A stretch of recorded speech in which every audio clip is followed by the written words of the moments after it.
Oke, baik. Assalamualaikum warahmatullahi wabarakatuh. Oke, kita lanjutkan untuk pembahasan laporan keuangan dari PT Berkah, ya, di mana pada pertemuan kali ini saya akan bahas mengenai jurnal pengeluaran kas.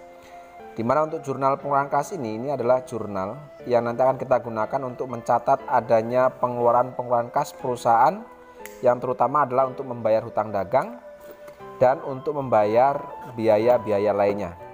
Oke, di sini untuk bentuk format dari jurnal pengeluaran kas sendiri kira-kira seperti ini ya. Ada kolom tanggal, kemudian ada invoice number, ada description untuk memberikan keterangan nanti. Kemudian ada sisi debit dan ada sisi kredit. Di mana untuk sisi debit ini ada akun payable ya. Jadi utamanya yang dikeluarkan oleh cash in bank itu adalah nanti hanya untuk membayar hutang dagang. Selain untuk membayar hutang dagang, maka akan kita catatkan di kolom order ini nanti. Kemudian di sisi kredit itu ada kolom cash in bank, ya, artinya di sini cash in bank ada di sisi kredit karena kita mengeluarkan uang, berarti di sini untuk kolom kredit itu ada kolom cash in bank. Kemudian di sisi lainnya ada kolom order ini untuk mencatat jika nanti ada potongan pembelian atau sesuatu hal yang bisa mengurangi nilai cash in bank ini. Oke, itu kira-kira untuk pengantarnya. Sedangkan untuk mengisi jurnal pengeluaran kas ini kita akan berpatokan kepada sumber dokumen, yaitu untuk bukti pengeluaran kas. Ya, jadi kita akan cari nanti dari dokumen-dokumen transaksi ya, dari nomor 1 sampai habis, yaitu dokumen-dokumen yang berhubungan dengan pengeluaran kas. Jadi nanti kita akan coba cari dokumen transaksi nomor 1 sampai habis yang berhubungan atau yang berisikan keterangan bukti pengeluaran kas. Nah, itu yang nanti akan kita input ke dalam jurnal pengeluaran kas ini. Oke, untuk mempersingkat waktu di sini akan saya coba belah jadi dua untuk layarnya sehingga mempermudah kita untuk proses input dokumen nanti ke dalam jurnalnya. Oke, sekarang kita akan coba mulai telusuri dokumen-dokumen transaksi yang ada tulisan bukti pengeluaran kas. Oke, sekarang kita cari dokumen nomor 1, ada voucher kas kecil, berarti bukan, kita lewatin. Kemudian dokumen nomor 2 ada faktur, juga bukan, lewat. Dokumen 3, 4 ada voucher. Dokumen 5 juga voucher, lewat. Dokumen nomor 6 ada bukti penerimaan kas, berarti bukan. Kemudian dokumen nomor 7 faktur, juga bukan. Oke, dokumen nomor 8 ada bukti memorial, ini untuk bukti penyerta nota kredit ya, dari dokumen nomor 9 ini. Kemudian dokumen nomor 10 masih voucher, bukan. 11 juga voucher, bukan. Oke, dokumen nomor dokumen nomor 12. Di sini ada bukti pengeluaran kas. Ya, di sini dikeluarkan kas untuk pelunasan faktur, berarti kita membayar hutang dagang ya. Jadi kita membayar hutang dagang kepada PT Mekar Nusa sebanyak 44 juta. Kemudian ada diskon di sini 880.000 sehingga jumlah dibayar 43.120.000. Oke, sekarang kita isi mulai dari pertama, yaitu tanggal dulu. Kemudian invoice numbernya kita masukkan BKK 12-1. Oke, keterangannya karena ini pelunasan piutang, kita membayar hutang kepada PT Mekar Nusa 2. Oke, lalu kita masuk dari kolom kredit. Kita isi dari kolom kredit ya. Oke, di sini berapapun yang kita keluarkan berarti harus kita catat di kolom cash in bank ini. Oke, di sini kita membayar 43.120. Kita masukkan kolom cash in bank. Ya, ini untuk membayar hutang dagang sebesar 44 juta. Oke, kita masuk ke hutang dagang. Hutang dagangnya adalah 44 juta. Kita masukkan ke kolom account payable. Kemudian di sini dari hutang dagang sebesar 44 juta, kita hanya membayar 43.120. Di sini ada diskon 880. Nah, diskon ini kita masukkan ke kolom kredit ya. Kita masukkan ke kolom kredit di kolom order ini dengan akun kita catat purchase discount. Ya, kita akan gunakan purchase diskon untuk mencatat ini dengan kode akun di sini adalah 5-3000, jumlahnya 880.000. Oke, itu untuk dokumen transaksi nomor 12 tanggal 8. Oke, selanjutnya kita masuk lagi ke dokumen yang lainnya, kita cari. Oke, dokumen nomor 13 faktur, bukan. Dokumen 14 ada nota kontan, di sini kopnya perusahaan sendiri, berarti ini adalah penjualan tunai, kita lewatin. Oke, kemudian nomor 15 ada bukti pengeluaran kas, kembali di sini. Oke, di sini pengeluaran kas untuk pelunasan faktur. Oke, ini bayar hutang dagang lagi, ini kepada PT Cipta Pesona. Jumlah hutang dagang adalah 11 juta, yang dikeluarkan kas adalah 11 juta. Oke, kita masukkan di sini. Tanggalnya tanggal 10 ya di sini. Kemudian nomornya invoice-nya BKK 12-2, keterangannya kita masukkan di sini PT Cipta Pesona karena kita membayar kepada PT Cipta Pesona. Kemudian jumlah hutang dagang yang kita bayar adalah 11 juta. Kita masukkan account payable 11 juta. Kemudian jumlah dibayar adalah 11 juta. Nah, ini kita masukkan ke dalam kolom cash in bank atau akun cash in bank 11 juta. Oke, sehingga jumlah yang kita keluarkan 11 juta ini sudah sesuai dengan jumlah hutang dagang 11 juta. Oke, sekarang selesai berarti. Kita lanjutkan untuk dokumen selanjutnya. Oke, dokumen selanjutnya ya, kita cari di sini. Dokumen nomor 16 bukti penerimaan kas bukan, kemudian bukti penerimaan kas lagi nomor 17 bukan. Kita lewatin, faktur juga bukan, udah ya, faktur lagi juga bukan. Oke, voucher kas kecil lewatin. Oke, bukti penyetoran bank. Di sini bukti penyetoran bank. Perincian untuk pelunasan piutang toko baru. Oh, berarti bukan ya. Ini untuk setoran dana undeposit fund ke Bank BCA. Ini bukan ya, bukan pengeluaran di sini.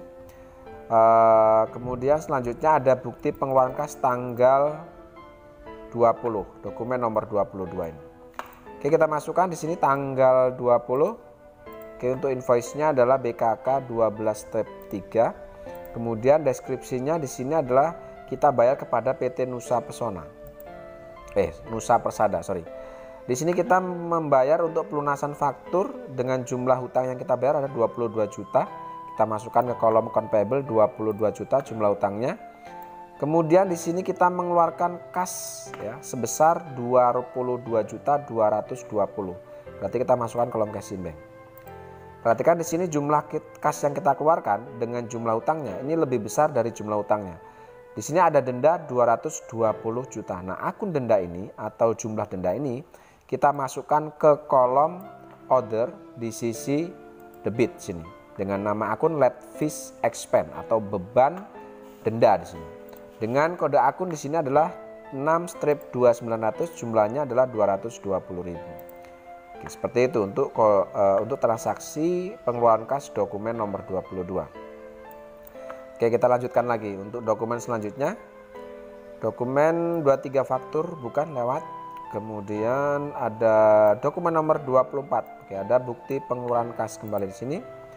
Untuk pelunasan utang kartu kredit, kita membayar pelunasan utang kartu kredit kepada Citibank. Oke, kita masukkan tanggalnya tanggal 30 di sini. Kemudian invoice-nya BKK 12-4. Kemudian di sini deskripsinya adalah untuk membayar kepada Citibank. Kita masukkan Citibank. Oke, jumlah yang kita bayar di sini kita mengeluarkan uang bukan untuk membayar hutang dagang, tapi membayar pelunasan utang kartu kredit. Nah, karena bukan membayar utang dagang, maka kita akan masuk ke kolom order. Oke, biaya yang kita keluarkan ini untuk membayar kartu kredit. Berarti akun yang kita gunakan untuk tanggal 20 ini adalah credit card ya. Kita masukkan kolom order ya karena kita bukan membayar utang dagang.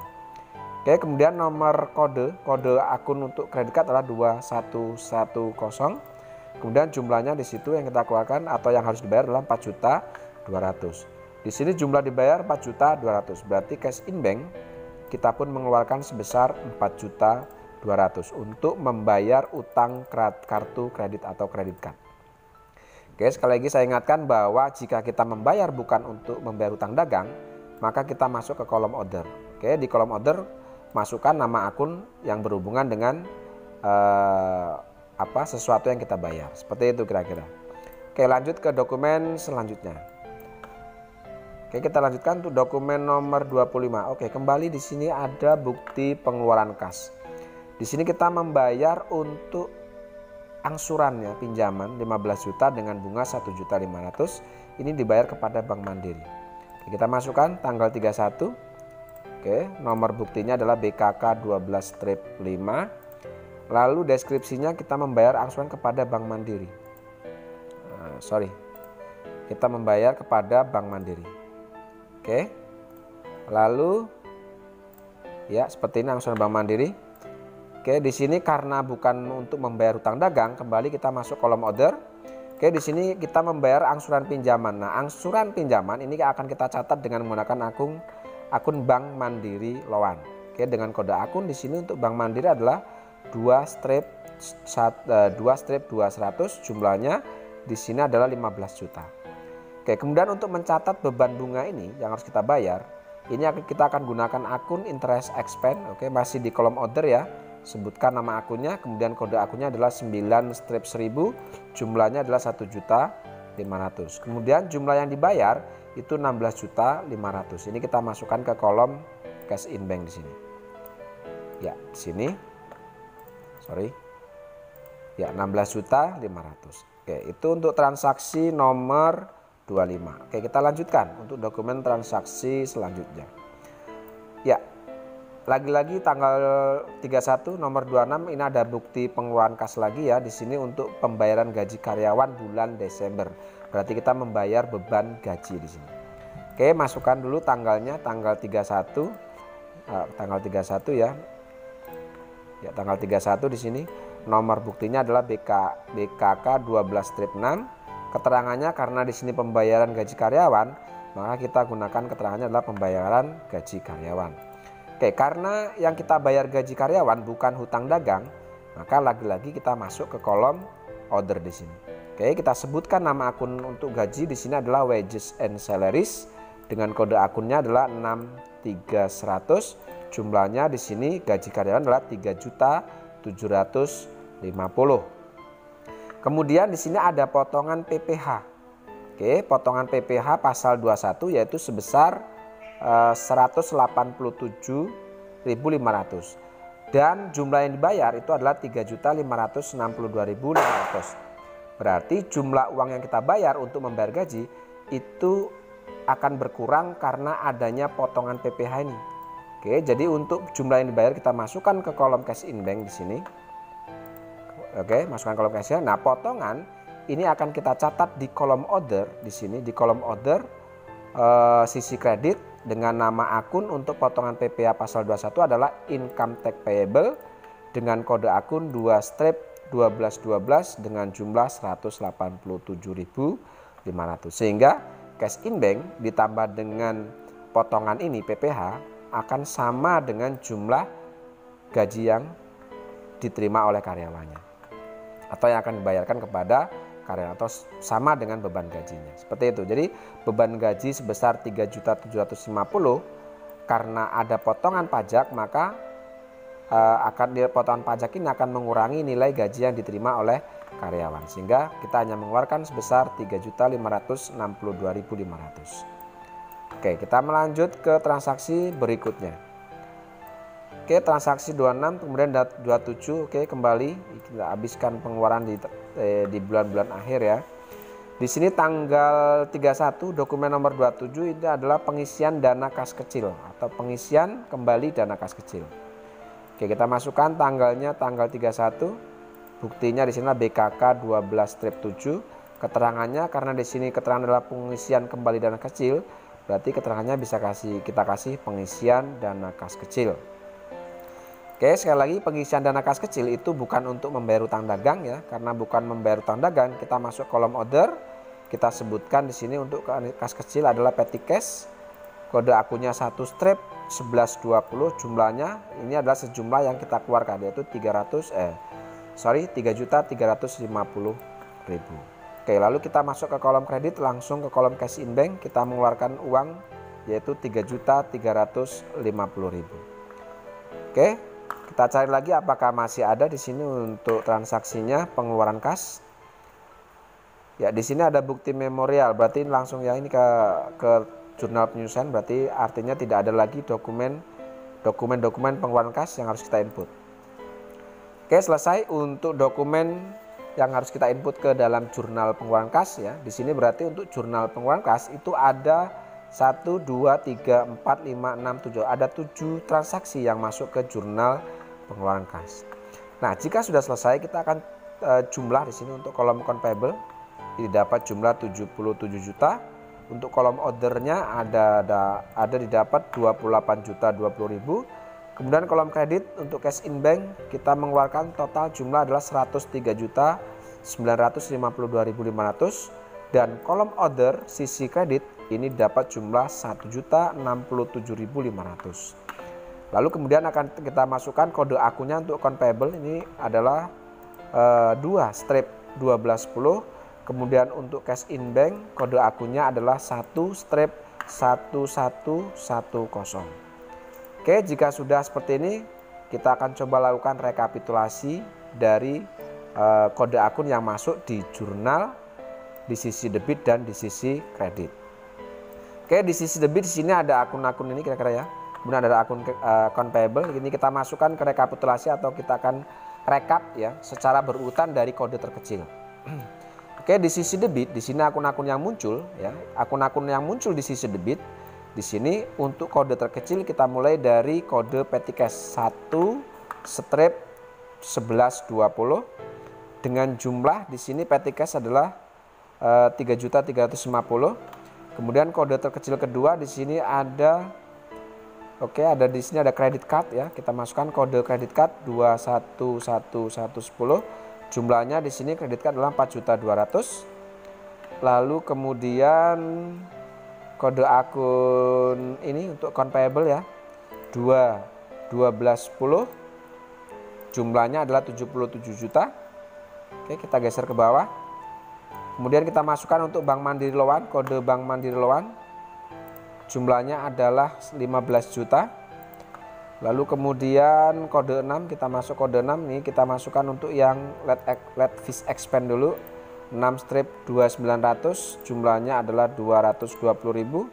Kemudian kita masukkan yang kode 6 nih, 6300. Ya, 6300. Ya, jumlahnya adalah 3.750.000 dan yang terakhir adalah kita masukkan kode 9.000 ini. Oke, dengan jumlahnya di sini adalah 1.500.000. Itu untuk akun-akun yang muncul di sisi kredit. Oke, sekarang kita masukkan untuk akun-akun yang muncul di sisi kredit ya. Jadi adalah akun-akun yang di sisi debit. Sekarang kita masukkan akun-akun yang muncul di sisi kredit. Di sini hanya 3 akun untuk sisi kredit. Yang pertama kita masukkan untuk akun cash in banknya dengan jumlah di sini adalah 103.952.000 sekian. Kemudian untuk akun income tax payable 2-1212 jumlahnya adalah 187.500 dan terakhir untuk kode akun purchase discount 53.000 jumlahnya adalah 880.000. Oke, setelah kita masukkan semua kode-kode akun yang muncul di sisi debit dan sisi kredit, lalu kita akan jumlahkan. Untuk sisi kredit didapat 105.020.000, sisi debit didapat 105.020.000. Oke, artinya kalau sudah seperti ini sudah balance. Oke, baik, saya rasa cukup ya untuk materi kali ini atau untuk pembahasan dari laporan keuangan PT Berkah ya untuk cash payment journal. Untuk pertemuan berikutnya kita akan coba bahas mengenai jurnal petty cash atau jurnal kas kecil dan jurnal umum atau general journal. Terima kasih dari saya. Assalamualaikum warahmatullahi wabarakatuh.